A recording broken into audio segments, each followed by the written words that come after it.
Many of us have hundreds of things on our minds at any moment, often struggling to keep track of everything we need to do.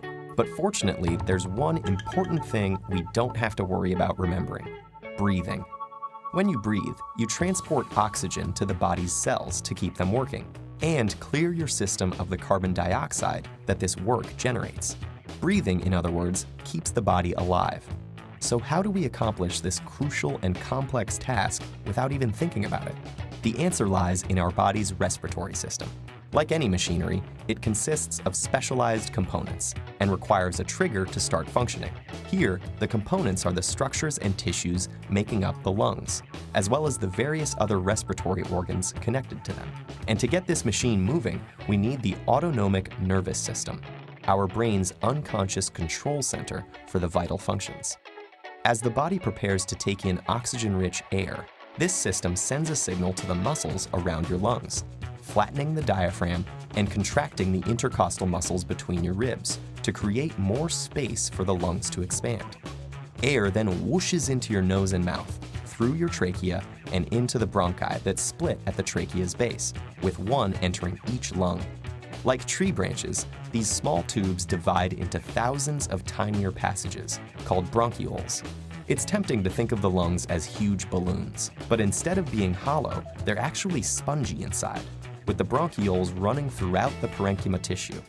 At the end of each bronchiole is a little air sac called an alveolus, wrapped in capillaries full of red blood cells containing special proteins called hemoglobin.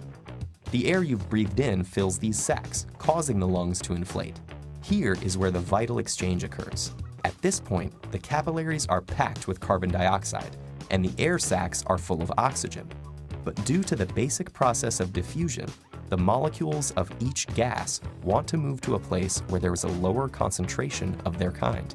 So as oxygen crosses over to the capillaries, the hemoglobin grabs it up, while the carbon dioxide is unloaded into the lungs. The oxygen-rich hemoglobin is then transported throughout the body via the bloodstream. But what do our lungs do with all that carbon dioxide? Exhale it, of course.